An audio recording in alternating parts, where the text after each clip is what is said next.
guys, welcome back to my channel. I'm currently here at Plantation Bay Resort and Spa. So today, we're back here after a few years of not being here. Well, anyways, ano ba yun? Hindi ko na alam. Anyway, my first memory about Plantation Bay is when I was younger. Usually, my dad held his meetings here kasi may mga clients naman siya. And at the same time, we often vacation here back then. So most of my memories talaga is going to a resort is here at Plantation Bay.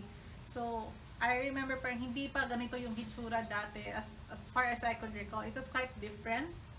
But you know, it's always the feelings are still intact. I mean, hindi man ito yung visually parehas back then when I was younger. It was like me remembering when I was 7 years old, parang as early as I was 7 years old, and then until I became around teenager, yun, naalala ko yung mga ganon, mga setup na I go swimming, I go playing around with amenities in here available as well.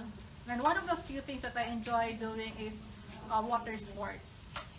Ika nga, so right now we have there is the paddleboard and the kayak, which are one of my few of my favorites. So ito na, I'm gonna enjoy it here again. So medyo matanda na tayo ngayon, so enjoy pa rin. Right now, konting assistance. Back then, hindi ako makagawa ng too many water sports activities because I have to be accompanied by my parents or personal help. Balayaya ko, kumbaga. When I was younger, I had yayas kasi nga medyo makulit ako eh. I was a bit an active child, ika nga. So here I'm going to enjoy, but still because right now we are here in a parang post-quarantine period, so tourism are already up and open. So right now there are so many things that we have to consider while doing a lot of activities. So this time medyo subtle lang naman. Most of the things here are available for everybody, but we have to take consider we have to reserve a certain slot or area where we could enjoy it. Unlike before, punta lang tayo doon sa my game room, and then we can just play around and use amenities. Right now, it is we have to reserve ahead of time before we could even use it.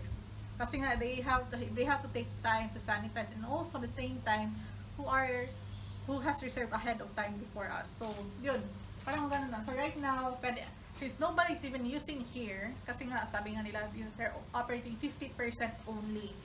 So and I could barely see a few people here or guests around here. Like may nakita lang akong couple, merong isang may anak na a family.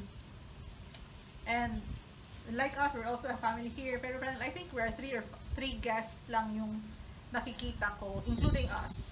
So I'm gonna play around here. So let's come and join me. So I'm only going to use the 15-minute complimentary kayak or paddleboarding. So yun lang gagawin ko naman eh. Because there's so many activities to do, and yun lang muna. Later on, magbabike naman ako and other stuff. The usual thing whenever I'm here in Plantation Bay. So, I think the last year that I came here was like, ano ba, 2019 yata. It was just like parang pumunta lang dito. Not an overnight stay or hotel stay talaga. And we're just enjoying and having fun.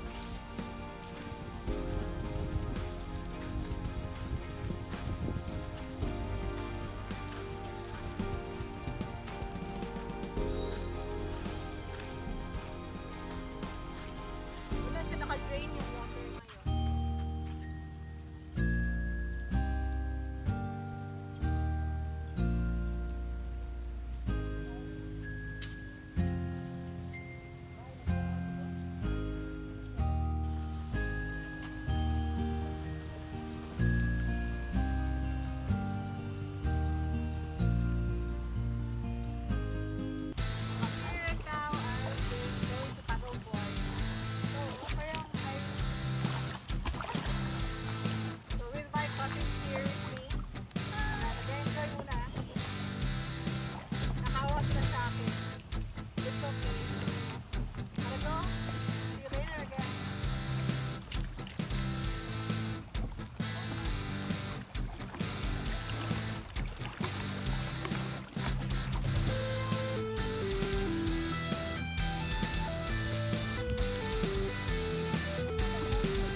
got tired.